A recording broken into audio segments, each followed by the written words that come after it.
Kingaldoning Pentecoste, ni Pedro, tinalakadya kamberin 12 apostol, at nga nang igsalitang masikan karing tao.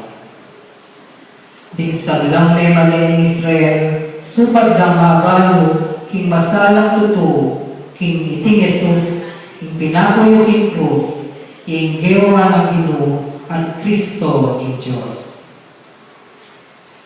Inyadingdam ng tao iti, may ligayag lang, pilugluban at ngarang ang Pedro, at karingalawang apostol, na naisupad ng daptan kabaday. Paikipan ng Pedro Carela, may gulot po karing kekong kasalanan, imbalang netong kekong. At pabinyag kayo king lagunan ng Jesucristo, balang mga patawaran ng kekong kasalanan, at nagkapanyay banal na Espiritu, ingkalang ng Diyos. Huling pengako ng Diyos para kay Aluya, at para rin kay pamanak, at para ka rin sablang at yuking marami. At din sablang o sanang lumapit kaya ng hinutang Diyos.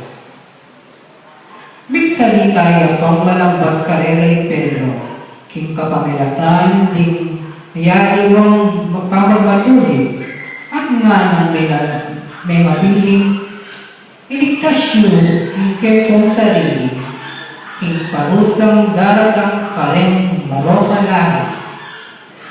Dingkerang ng karela, may niwala lang, kayang araw, at tinggap dahil kayang sinabi, at pepabinyag la, kanitimuring algoyta, ang galang at 2,000 katao, rinirag lang, king kabilangan ka.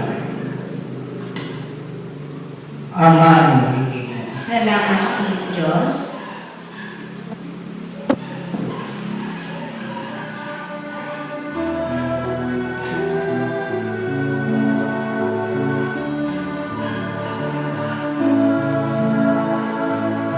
Ika'y pastor, ako'y tupad, nanuwang kailangan ko, at ako'y ang bagay mo.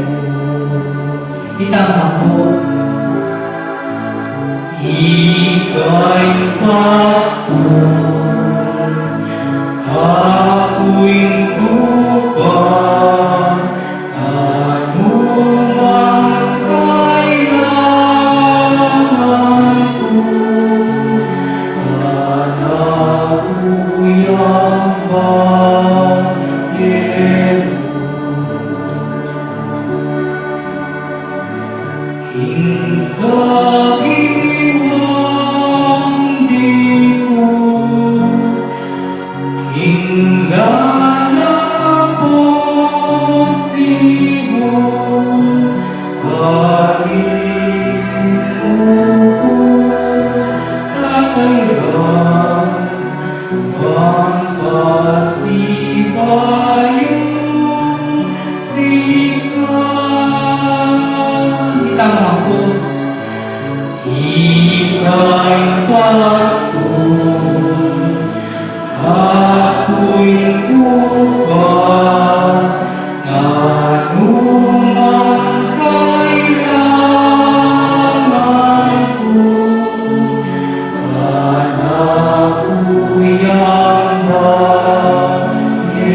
Nung